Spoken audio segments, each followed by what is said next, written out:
Have you ever walked away from a conversation feeling confused, smaller, and strangely guilty, even though you did nothing wrong? Have you ever replayed a moment in your head and thought, why did I suddenly doubt myself? Why did I agree to something I didn't even want? Why do I feel responsible for someone else's emotions? If you have, then this video will change the way you see people forever, because most manipulation today is not loud, it is not aggressive, it is not obvious. It is quiet, socially acceptable, emotionally sophisticated, and the most dangerous part, good people are the easiest targets. In this video, I'll show you 10 dark manipulation techniques people use on you every single day. And more importantly, I'll show you how to become psychologically untouchable without becoming cold, bitter, or cruel. This is not about fighting people. This is about protecting your mind. Let's begin. 1. Emotional framing. Controlling how you interpret reality. The first manipulation technique is not about controlling your actions. It's about controlling your interpretation. A manipulator rarely tells you what to do. They tell you how to feel about what happened. They will say things like, "You're overreacting. You're too sensitive. That's not what I meant, you just took it the wrong way." And slowly, very slowly, your emotional reality becomes negotiable. The danger is not the sentence. The danger is the repetition. When someone constantly reframes your emotional responses, your nervous system starts doing something very dangerous. It stops trusting itself. You begin to look outward for emotional permission. You start asking, is it okay to feel this way? Am I allowed to be uncomfortable? Am I reading this situation correctly? And once that self-trust is weakened, influence becomes effortless. The darkest part? They don't even have to lie. They only have to interpret events in a way that protects their position and subtly invalidates yours. You become flexible. They remain stable. Here is the psychological truth. Your emotional reaction is data, not a verdict, not a mistake, not a flaw. Manipulation begins the moment you treat your emotional signal as something that needs outside approval. The antidote is emotional sovereignty. You don't need to justify your internal experience. You only need to observe it clearly. 2. Strategic vulnerability. Using weakness as a weapon. You've been taught that vulnerability builds connection. And that is true. But dark psychology weaponizes vulnerability. A manipulator reveals pain not to build intimacy, but to create obligation. They tell you about their trauma, their past relationships, their suffering, their loneliness. And you feel it. You feel compassion. You feel responsibility. You feel pressure to be patient, tolerant, forgiving, understanding. But notice the pattern. Their vulnerability is always followed by behavior that crosses your boundaries. And when you react, they retreat into their wounds. They say, I thought you understood me. I guess I was wrong about you. I trusted you. Now you are no longer responding to behavior. You are defending your character. You are protecting their emotional state. This is emotional leverage, not emotional honesty. True vulnerability does not demand special treatment. It does not excuse repeated harm. It does not trap you inside guilt. The manipulator uses pain as emotional currency. You pay with silence. You pay with self-betrayal. You pay with lowered standards. The dark truth is simple. Empathy without boundaries becomes self-erasure. 3. Future faking. Promising a reality they never intend to create. This is one of the most powerful techniques, especially in romantic relationships, business, friendships, and mentorships. They paint a beautiful future, not a specific plan, a vision, a feeling. We'll build something together. You and me are different. I see so much potential in you. This is just temporary. And you hold on. You tolerate confusion because of future clarity.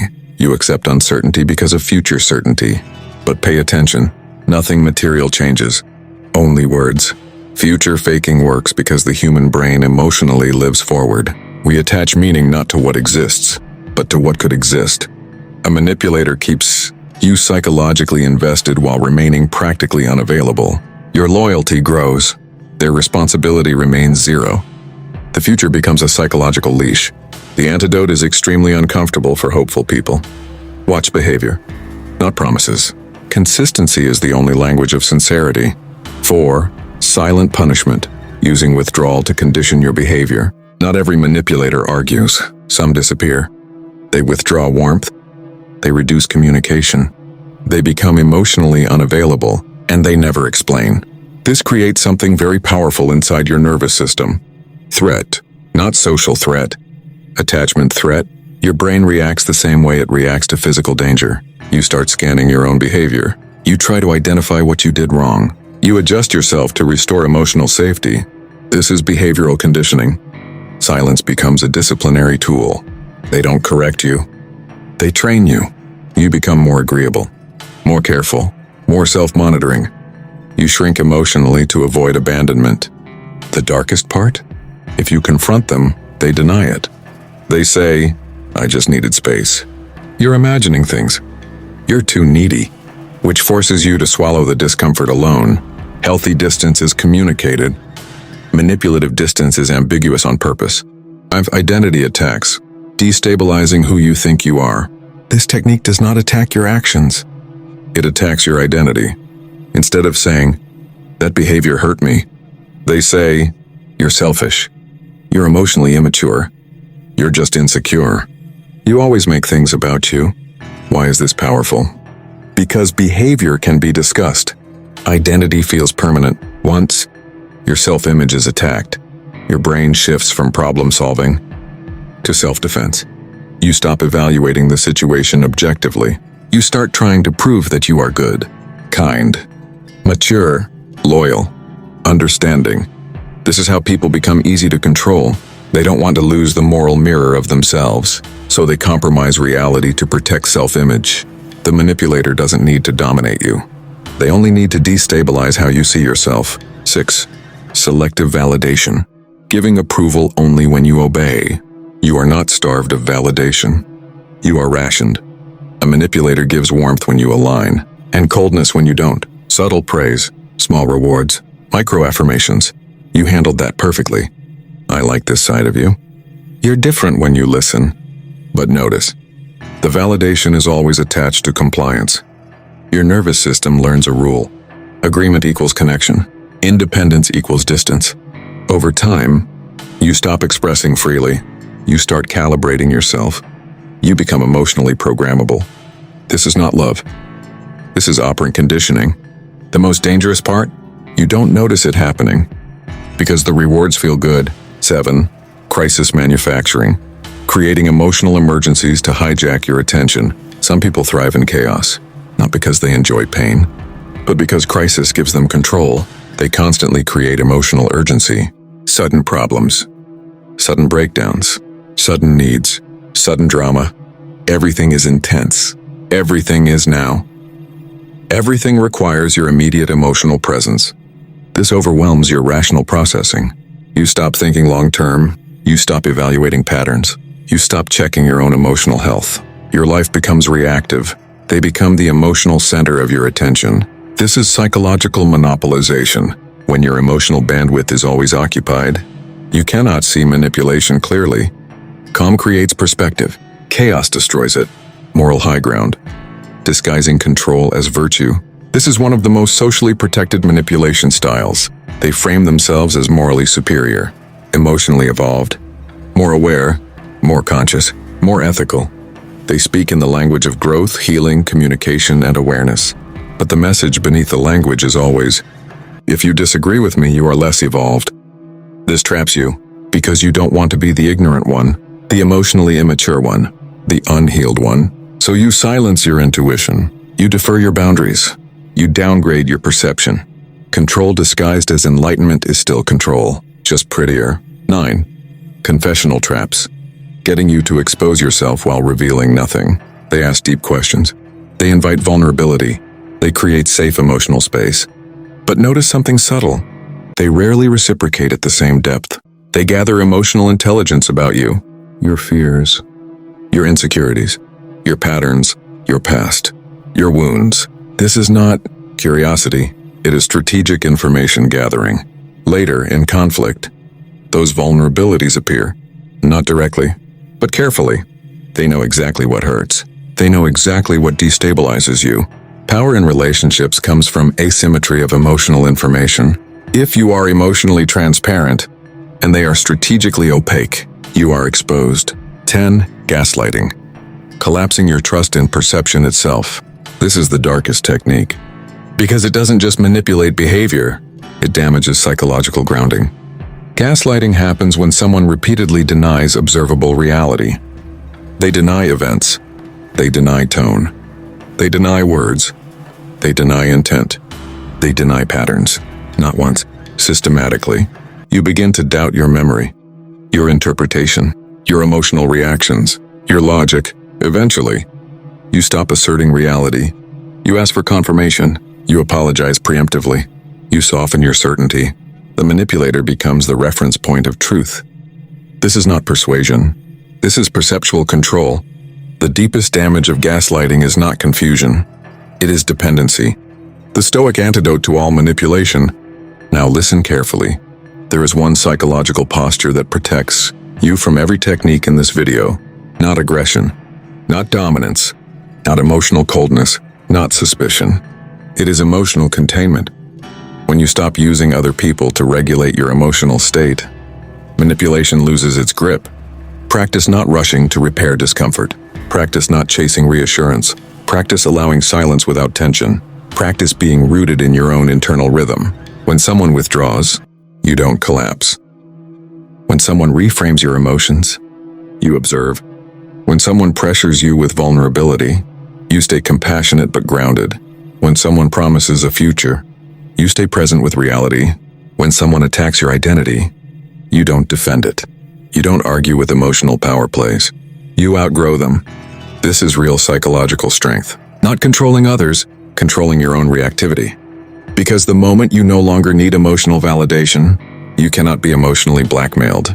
The moment you stop needing approval to feel safe, you cannot be conditioned. The moment you stop outsourcing your emotional stability, your presence becomes psychologically sovereign. And here is the final truth you must remember. Most manipulation only works on people who are trying very hard to be good, kind, understanding, patient, emotionally available. Never lose those qualities. Just stop sacrificing yourself to protect other people's comfort. Stop shrinking your thoughts so no one feels challenged. Stop holding back your truth just to keep the peace. And stop pretending you're fine with things that quietly drain you inside. Because every time you silence yourself to make someone else comfortable, a small part of your confidence disappears. Every time you say yes when your heart says no, you teach people that your boundaries don't matter. And over time you become the person who is always understanding, always patient, always giving, yet somehow never truly seen. People rely on you when they need comfort, advice, or stability, but rarely stop to ask what you need. You become the strong one, the reasonable one, the one who never complains. And slowly, without noticing it, you start disappearing inside your own life. Because when you constantly prioritize other people's comfort over your own truth, you train the world to expect your silence. Not because people are always selfish, but because you made your needs invisible. You made it easy for others to assume you're fine, even when you're quietly exhausted. Real strength isn't about being agreeable. It isn't about saying the right thing at the right time to avoid tension. It isn't about being the person everyone likes but no one truly understands. Real strength is the courage to be honest without apology. It is the quiet confidence to say what you mean and stand by it. It is knowing that protecting your peace is not selfish. It's necessary for a healthy life. The moment you stop living to maintain other people's emotional comfort is the moment your relationships become real. Because now people see the real version of you, not the edited version designed to keep everyone calm, not the version that hides discomfort behind a polite smile. Some people will respect you more. They will sense the quiet strength in your boundaries. They will listen more carefully when you speak, because your words finally carry weight. Some people will distance themselves. They may call you different. They may say you've changed. They may even accuse you of becoming cold or selfish. But that clarity is not a loss, it's freedom. Because distance reveals what closeness was hiding. It shows you who valued you, and who only valued your willingness to give. The right people don't need you to become smaller to stay close. They don't require you to silence your opinions or soften your boundaries just to keep the connection alive. They don't make you feel guilty for choosing yourself. They respect your voice even when they disagree. They respect your limits, even when those limits inconvenience them. And most importantly, they respect the person you become when you finally stop. abandoning yourself to keep others comfortable, because self-abandonment is the quietest form of suffering. It looks like kindness on the outside, but inside it feels like loneliness. It feels like carrying emotional weight that no one else can see. So choose self-respect over silent resentment, because resentment grows where honesty is suppressed. Choose honesty over quiet sacrifice, because sacrifice without recognition slowly turns into bitterness. Choose growth over approval, because approval fades, but the person you become stays with you for life. And remember this, the moment you stop apologizing for who you are is the moment your presence begins to feel powerful. Not loud, not aggressive, just grounded, clear, and real. If this video helped you see your relationships more clearly, make sure you like this video, subscribe, and stay with me for real psychological insights that actually improve your emotional life. With that said, thanks for watching, and until next time.